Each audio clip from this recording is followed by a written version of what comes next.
Well, the Bible starts off with an introduction to the origins of things, including ourselves. But before we get to ourselves, humans, created in God's image, God created the animals. And the first task that he gave to Adam was to identify the animals, to classify them, to give them names. And that reminds us of Carl Linnaeus, the great Swedish scientist who is the father of taxonomy. So we appreciate taxonomy. It goes back to literally the book of Genesis. And we see that God made his animals, but he didn't just make them, he cares for them. And we will see that displayed as we look through the details of Job chapter 39. And in the process, we really should be amazed. If we are not amazed at what God has done in making the animals and providing for their needs as they go through their life cycles and as they interact with their habitats, if we are not amazed, we are missing something very valuable. Another reminder that we have from the book of Genesis of how much God cares for the animal kingdom is the episode of the global flood that we have recorded in Genesis chapters 6 through 9. It was important to God to not only preserve the human race in the form of Noah and his wife and their 3 sons and 3 wives, but also God preserved the animal kinds. And if an animal was land-based and air-breathing, then it needed to be aboard the ark in order to survive the roughly 1-year-long flood that destroyed everything else that lived on the land. So we know, based on God's activity during the global flood, that God cares about preserving animals. The Institute for Creation Research, where I work, was founded by Dr. Henry Morris. And he had a special appreciation for the book of Job. In fact, he wrote a commentary on that book. And he also recognized that Psalm 104 talked about how God cares for his living creation. In one of his articles, he said, although his, that is, God's greatest provisions are for men and women, he also provides for animals and even for the land itself. In Job 38, he goes on to quote, to cause it to rain on the earth where no man is, on the wilderness wherein there is no man, to satisfy the desolate and waste ground, and to cause the bud of the tender herb to spring forth. That's from Job 38, starting at verse 26. Notice that it's not all about the people. Now, there's a lot of humanistic attitudes and philosophies that have corrupted our world century after century after century. Mankind, fallen, separated from God, has a tendency to indulge in self-worship. And one of the humanists said, man is the measure of all things, as in it's all about mankind. We're the most important thing in the universe. We have the phrase often said that we're the highest form of life in the universe. Well, that'd be pretty sad if that was true. Thankfully, it's not. God is the highest form of life in the universe, and he has displayed his intelligence in places where there are no humans. So you don't need to have a human for something to be important enough for God to have his activity there. But there are places in the wilderness where no humans live and where we would consider it desolate and waste.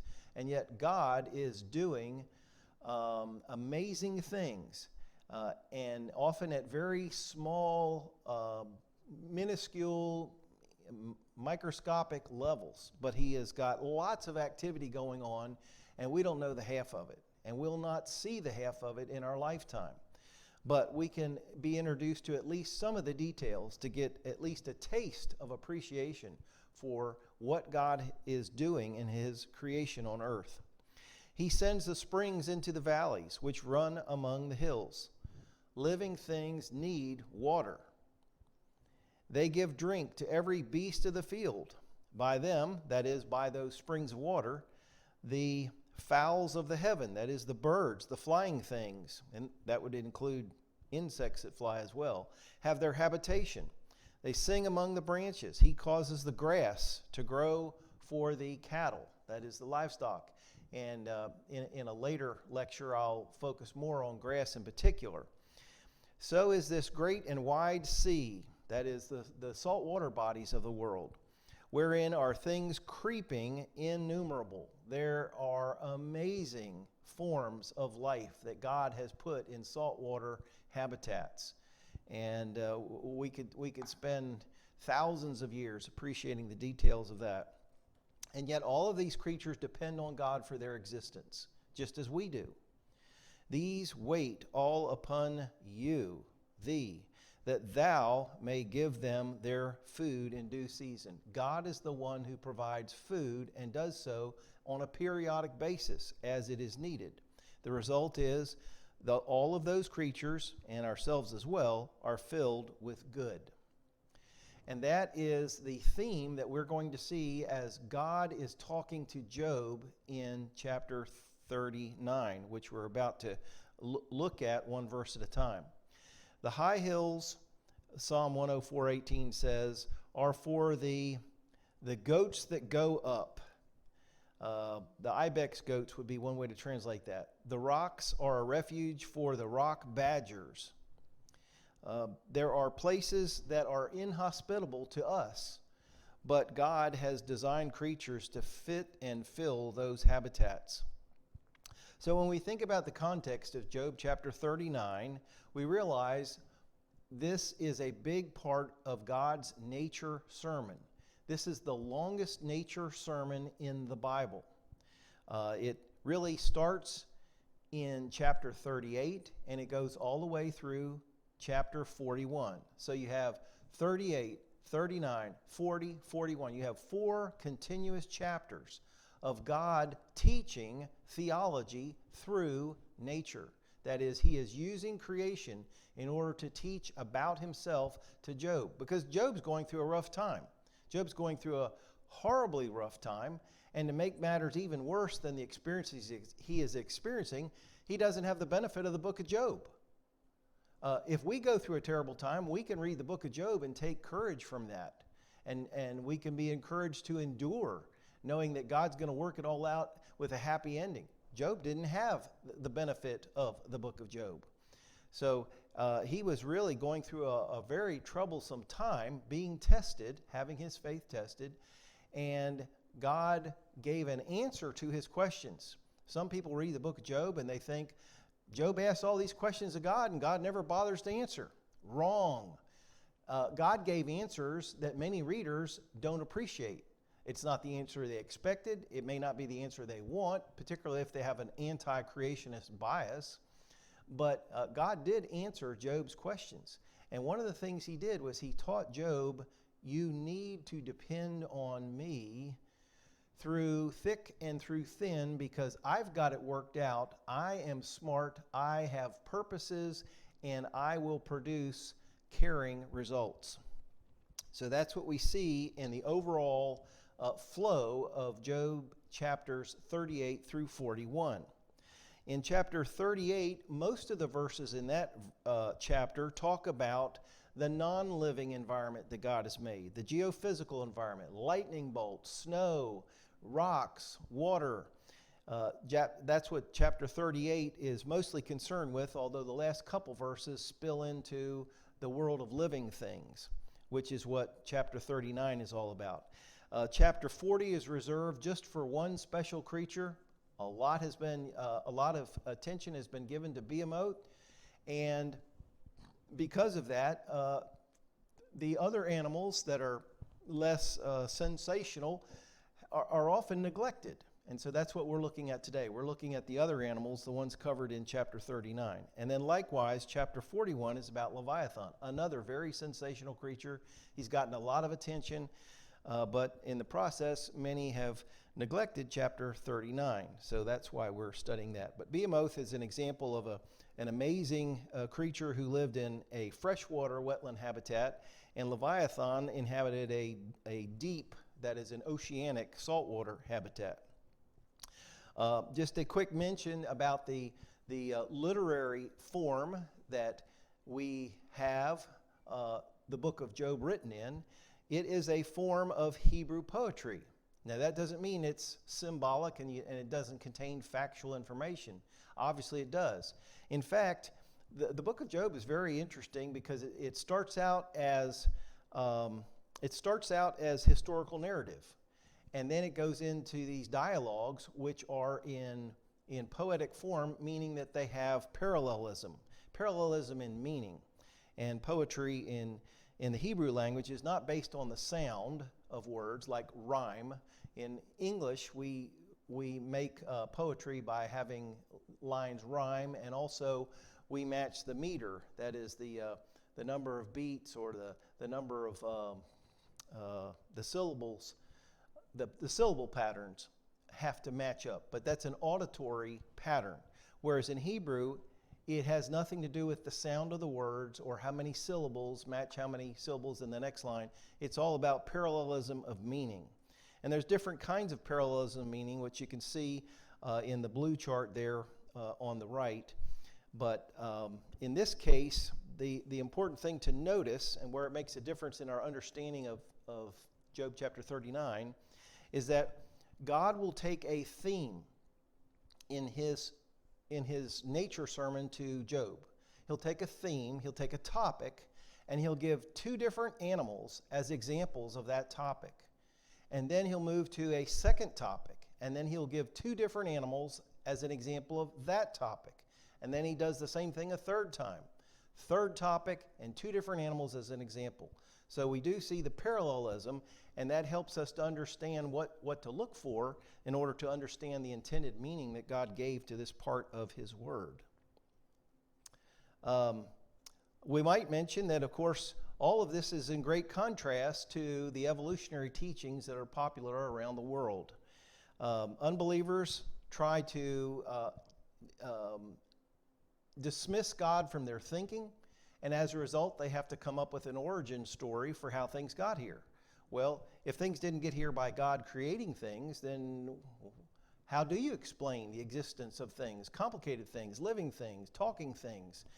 And what they do is they rely on luck. They say it all is just a bunch of stuff that somehow arrived and somehow interacted with itself accidentally with no intelligence behind it, and with all that luck and enough time, you end up with what we have.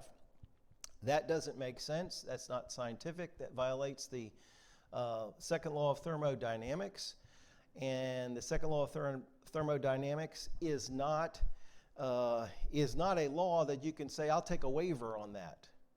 That's just the way the universe is. We live in a universe that is governed by the second law of thermodynamics. As a result, you can't get biochemically complicated systems that are needed to make living things and keep living things alive and are built of inherently unstable ingredients. You can't get them to just bump into each other by accident and hang together by accident and work together to produce an intelligent result. Anyway, the evolutionists will say that chemical reactions form life on Earth. That doesn't work in the real world. But the unbelievers have to come up with some story, so that's their story, and they stick with it. But you can't get the complexity and the purposeful operations of living things as we see them today, including our own bodies. You can't get that by luck, no matter if you have infinite time. And the reason why is entropy won't allow those very complicated systems to self-assemble and maintain themselves. We need God's nature sermon today. It's not just Job who needed the meaning and the encouragement that comes from God's nature sermon in Job chapters 38 through 41. But we need it too, because we are constantly tested, not as severely as Job was, and we have the benefit of the scriptures to help us interpret our experience and to be hopeful toward the future, but we still go through tough times. We go through testing, and we need to be constantly reminded that God has not only this universe under control, but he has good intentions. He has caring intentions. And when he has an intention, he will accomplish his goals. He doesn't have to guess about whether if he tries to accomplish something, it's going to happen. It's going to happen. Now, we do make our own decisions. If you consider the decisions that we make, like playing a game of chess, we're constantly making real moves on life's chessboard. However, for every move that I make on life's chessboard, God is making a gazillion. So, if there's any kind of a conflict between what I want and what he wants, guess who's going to win the game? That's a no-brainer. Another theme that we see in Job chapter 39 is the theme of sequential timing. And that is, God not only is accomplishing different things in animals or in the lives of humans, but he has a sequence. He does A before he does B, which he does before he does C, and there's a reason for that. It's not random. Sequential timing is vital for all of the important things in this life, even the basics of being born, as well as developing in the womb before we're born. The sequence of activities that need to happen, that need to operate properly just to eat food and get the benefit from it, to metabolize food and delay our physical death by getting the benefit of that food. And our daily movements, just moving our bodies around. One man once said that he realized early in life that the main purpose for his body was to carry his head around, that his head was where all the action was happening. But the rest of the body is an extension of the head and helps to accomplish things. Well, daily movements are important. And timing contextualizes all of the difficulties that we deal with in human life. And we have lots of difficulties. And there's no need to cover examples of that because we all are living through those. But eventually, all of those difficulties that we experience in this earthly life come to an end. And God's timing supersedes all of that.